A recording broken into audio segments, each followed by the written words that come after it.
Okay, the drink we're about to make is called the Great Hercules. Go ahead and fill up a glass with ice and measure out of 2 ounces of lemon rum.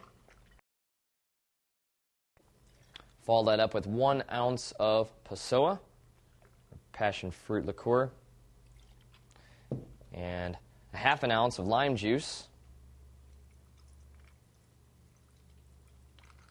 And go ahead and fill it up with passion fruit juice.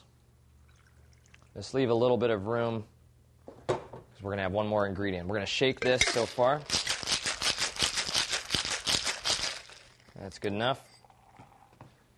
And got a glass. Pour it in. And top it off with some lemon lime soda. There we go. Give it a straw. And bottoms up.